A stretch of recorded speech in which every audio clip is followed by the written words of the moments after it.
Welcome to TYT Sports' very own first power panel. And what a panel it is, the best dressed power panel, I must say, that I have seen, joined by familiar face Michael Schur, sports announcer and anchor Pablo Alsina, and our guest host, Damien Carville. And here on TYT Sports, we like to cover the dynamic subjects that other mainstream sports channels won't cover, such as a comparison of two of the most renowned athletes to date, LeBron James, Cristiano Ronaldo. So before we dive deep into the conversation, let me just weigh up how both of them compare athletically. As we know, two huge athletes, right? So LeBron James, 6'8", 250 pounds, but he moves like a 140-pound ballerina on the court. He defies gravity at times with his performance, right? 140 seems heavy for a ballerina. All right, 110 ballerina.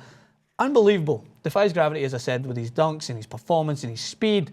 He's what we know on the outside terms as an athletic freak of nature, as we would say. So Cristiano Ronaldo, 6'1", about 180 pounds, lean muscle mass. He's just an incredible athlete, being considered the body of a Greek god, which I would love to have, but unfortunately I do not. And he, like LeBron James, defies a lot of logistics in terms of the speed that he has. He's actually beaten European record hold sprinters in a lateral sprint test, and he's got a higher jump than an average NBA star. So him and LeBron, easily comparable in terms of their athletic stature. Both of them amazing athletes. In terms of following, Cristiano Ronaldo blows them completely out the water. They're like 146 million followers, including Twitter and Facebook. But we want to ask our in-depth panelists, what do you guys think when you compare them? First and foremost, Michael Schur. Well, thanks for the foremost. Here's the thing. In terms of athletic ability, I will always say that the National Basketball Association, of the four major sports here, playing basketball requires the most athleticism. Even though it is not my favorite of those sports, it requires the most athleticism. But when you look at who is bigger, the followers, the impact on the world and the people that watch it, I don't think there's any question. Here, with our blinders on and our vacuum in the United States, yes, LeBron James is the focal point of everyone in this country when it comes to who the star of American sports, who the best athlete. I mean, he dominates his sport in a way that people haven't dominated that sport or any other sport in a long time. But when you look at who commands the world, it's hard to argue. Even if I don't know Ronaldo that well and I don't watch his sport, I don't really watch LeBron's that much either. I don't think that there's any comparison. I think Ronaldo and maybe even Messi, who I know peripherally, could compete with Ronaldo. But I don't think there's a question, unfortunately, for my great country. Pablo?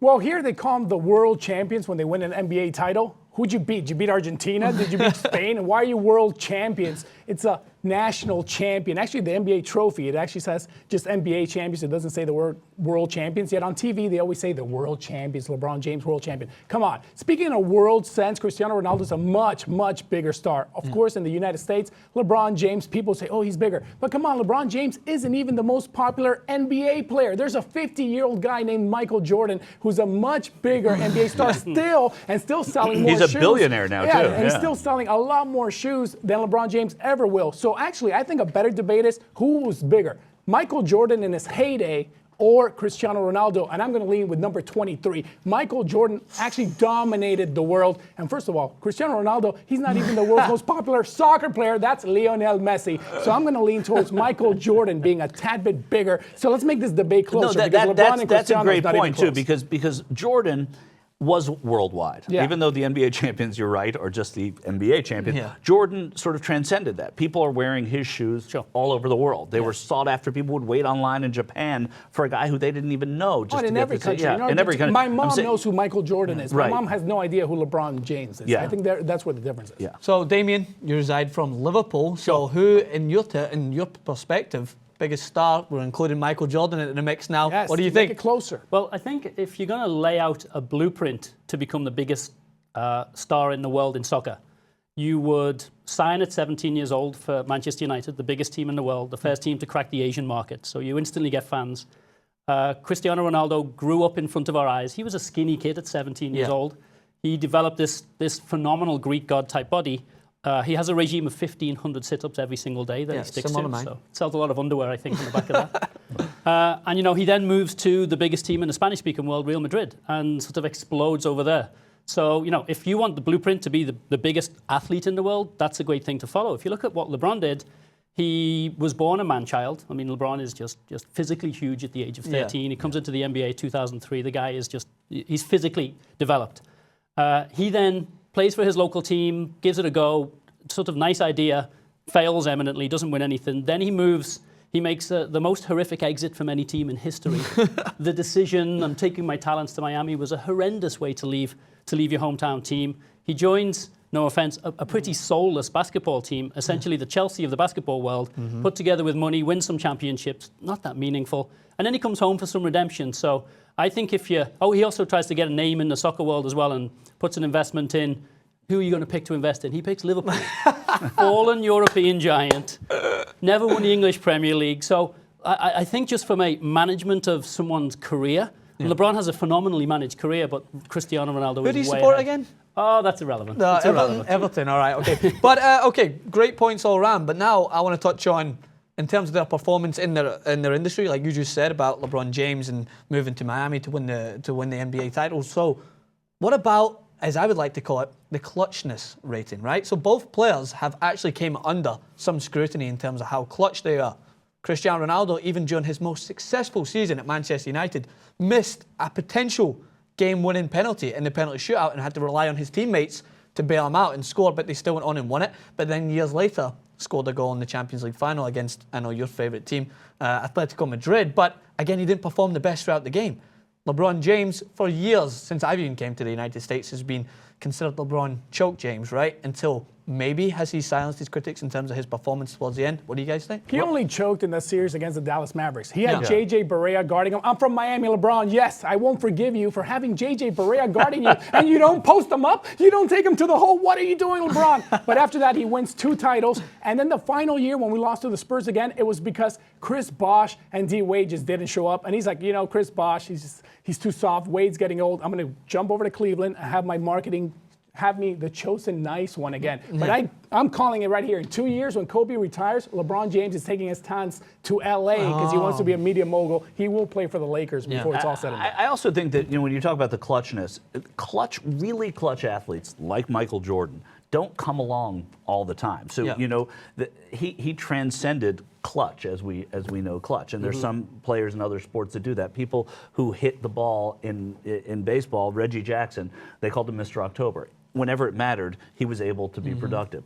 I don't, again, know Ronaldo enough to say that, yes, he is the guy that is clutch or isn't clutch. Yeah. But in terms of LeBron does have a championship, and he hasn't been in the position necessarily to be consistently clutch because he was on those Cleveland Cavaliers teams that didn't make it as much. Sure. He went to Miami. They got into positions that were important. So you have to be there in order to have clutch really matter. Yeah. Well, in basketball, there's only 5 players. In soccer, there's 11 people. People say Messi chokes in the World Cup. Come on, there's 11 other players. If they can't get him the ball, he can't touch the ball. In basketball, you get the ball whenever you want it. That's why I think only in that series against the Mavericks, LeBron didn't ask for the ball. He didn't shoot. The last 3 NBA Finals, I thought he played extremely well. He's playing extremely well. He's the best player in the world in basketball. But here's the thing. He didn't win the MVP every year that he was playing in the Jordan league. didn't win the MVP. But he won it. He won it most years, and there wasn't ever really an argument in those years. I mean, yes, there were other players who were playing really well,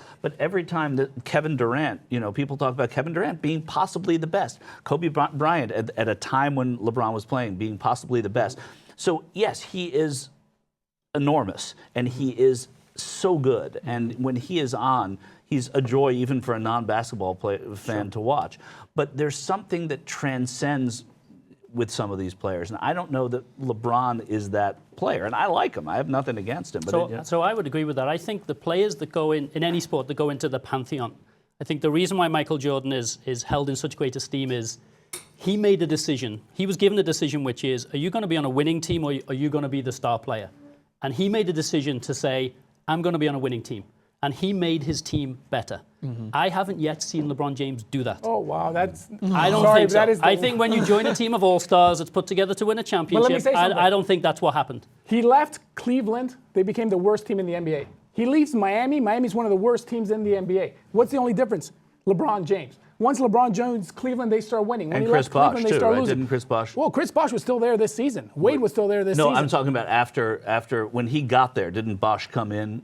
Yes, Yeah. but now you And take Wade out was there LeBron too as well. James, but Yeah. you take out LeBron James, you have Wade, you have Bosh, you have almost the exact same team, and the team has 23 wins. So this is a good LeBron point to James. talk about because I know you're a big fan of Lionel Messi. So is the best players in the world not supposed to bring out the best in the players around them? Understand that D Wade and Chris Bosh But were LeBron fantastic does. players. Yeah, and I think LeBron James did bring it out in him. But you consistently will tell me that Lionel Messi is a better player than Cristiano Ronaldo. If you were to put Lionel Messi next to Cristiano Ronaldo in their international surroundings, Messi's got a far better team in Argentina around him, and I still don't believe that at that level, the way the likes of Diego Maradona did, Lionel Messi still hasn't brought the best out in his Argentinian teammates. Argentina made the World Cup final. I We know, were 2 minutes away from winning in penalty kick shootout. I know. Oh, Francis, you're stabbing me No, where it I hurts. Do understand. not bring up the World Cup final. Germany, if you're watching, I hate you, Germany. When is Argentina going to not face Germany in a World Cup? I understand, but You Cristiano want to try Ronaldo, being English, Yeah. okay? Cristiano Ronaldo gets consistently thrown down for his World Cup performance. I will tell you right now, Portugal are an extremely mediocre team. They've got such defensive issues and they've got a poor backline, and the problem in the World Cup was not Cristiano not performing. He drew them out of a hole against USA. They were about to be humiliated, and he drew them out of a hole with a moment of brilliance. So I agree. I do agree that LeBron James, in this perspective, brings out the best in his players. But I do not agree when people consistently tear down Cristiano Ronaldo for his performance around his teammates, because Messi, for me, has been in a fantastic Argentina team, but they still haven't won the World Cup. They were close. Let me settle it. They were close. Marc Messier is better than Lionel Messi. So we're all right. Bring it back. It almost comes back to the NHL. All right, great comment to come back on. All right, so I think we're all kind of still debating, but we're all in an agreement that the best players bring out the best in their team, and the best players are known worldwide. I think LeBron James is known in that perspective, but there's no one, I don't think, in the world that comes close to Cristiano Ronaldo in terms of a worldwide marketable athlete, because he's 6'1", he's really handsome, he gets it in, and he's But I controversial. disagree there. Messi it touches the people's hearts more. There's Yeah. more tiny, short people than super good-looking guys with abs. I know the four of us, we fall into that category. But we know now Messi, the Chinese, India, the whole Asian, South America, they all lean towards Messi a lot more than Cristiano Ronaldo. I but agree. The ladies, they lean towards Yeah, exactly, CR7. Pablo. And this is why when we're talking about a star, like, we're in a world where everyone's fascinated by Kim Kardashian's ass in 19 different views. So the world is fascinated by Cristiano Ronaldo because of the marketable talent that he brings. He's so handsome. He is controversial. People love him or hate him. A lot of people just love Messi, and they maybe will dislike him because they're fans of Ronaldo. They won't dislike Messi by any of his personable qualities because he's such a sellable, marketable guy. But when you're talking about worldwide stars, the reason why we compare Ronaldo and LeBron James is both of them, you either love them or hate them. Now, Francis, you're so talented. He threw in Kim Kardashian's ass so we can hashtag that. And that's Yeah, what I heard. hashtag it, that's Kim it. Kardashian's ass? There Yeah, it it's is. in there. So that's the only way I can compare it. But thanks again, guys. Because Been an awesome hashtag debate. pocket square doesn't work. So you got to go with Kardashian. Great debate. Plenty more coming your way. Make sure to subscribe to TYT Sports. Joined by this awesome panel talking some more discussions. Thanks again, guys.